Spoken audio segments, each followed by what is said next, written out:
Hello friends, good morning everyone. Today's class we will discuss chapter number 1. The sub-contents are fundamentals of electronics measurement, classifications of measuring instruments, dynamic characteristics, standards of measurement, calibrations. So in the last video or in the last lecture, we were discussing about static characteristics and definitions of measurement and instrumentations, why it is required, that measurement and instrumentations. So we'll move on to the first contents, today's class, fundamentals of electronic measurements. So first of all, this is the block diagram of electronic measurement instrument. So it consists of 3 blocks: transducer or a sensor, signal conditioning device, display unit or indicating device. So first block, transducer or sensor.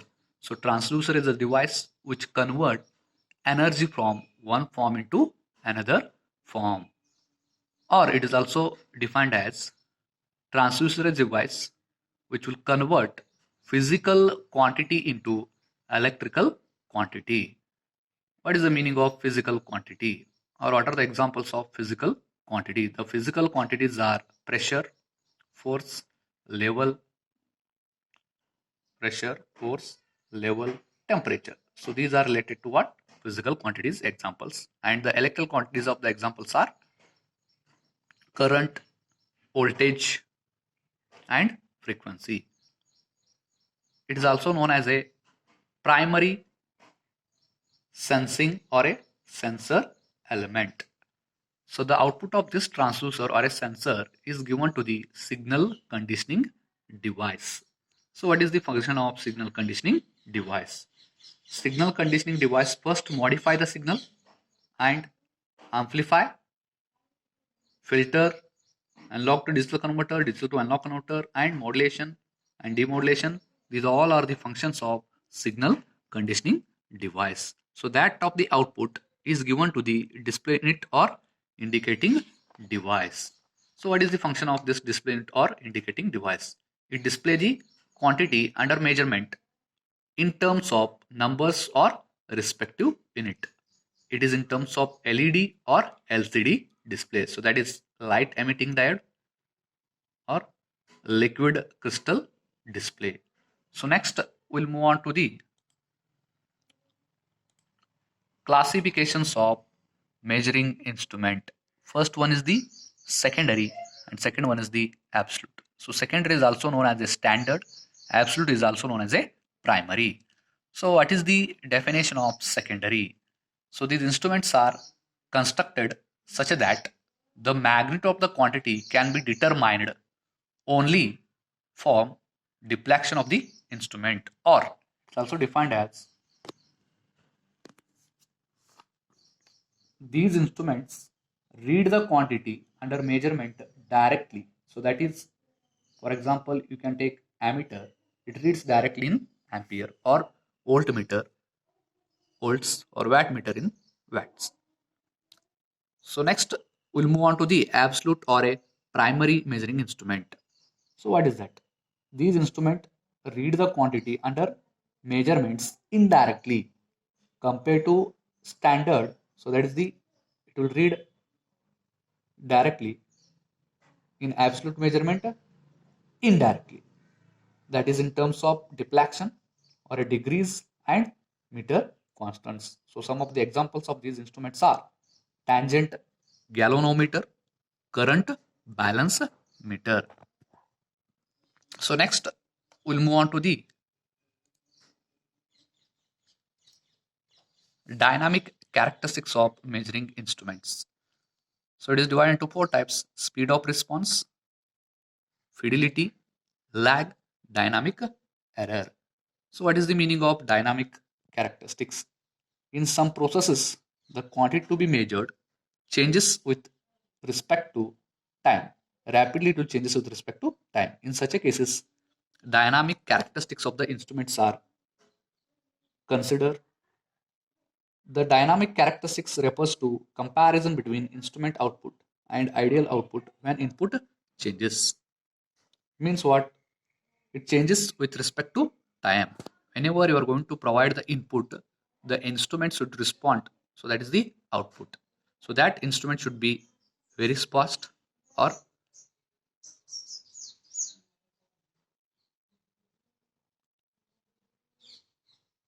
next we'll move on to the first dynamic characteristics, speed of response.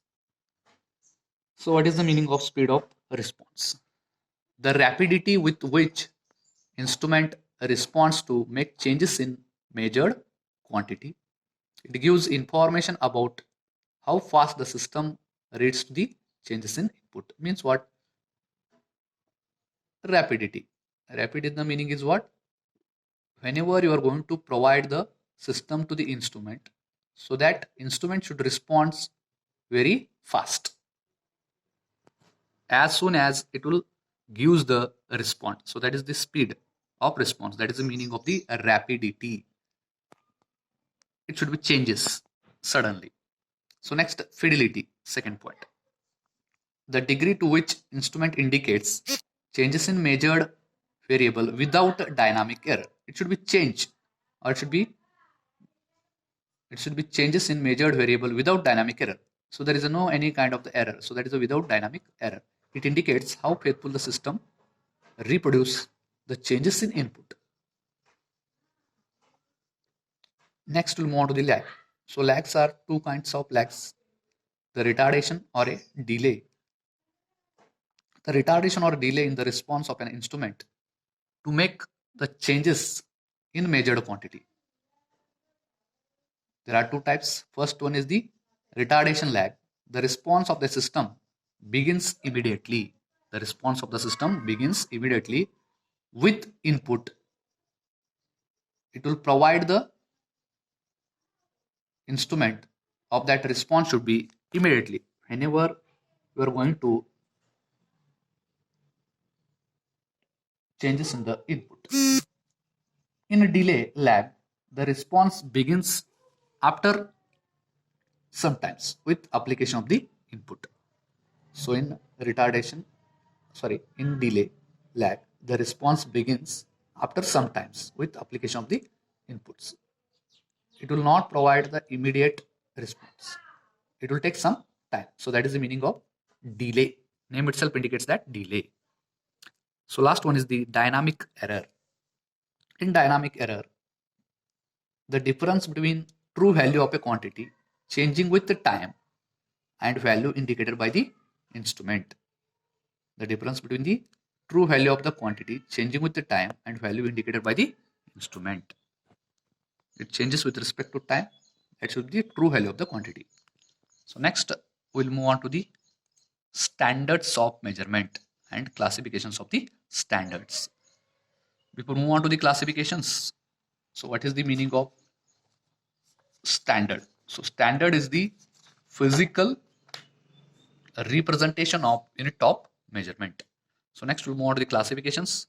First one international, second one primary, third one secondary, and last one is the working. So first one, international standards. These are maintained at International Bureau of Weights and Measured in France. These standards provide best accuracy used to calibrate primary standards, and these are not available in ordinary used for measurement.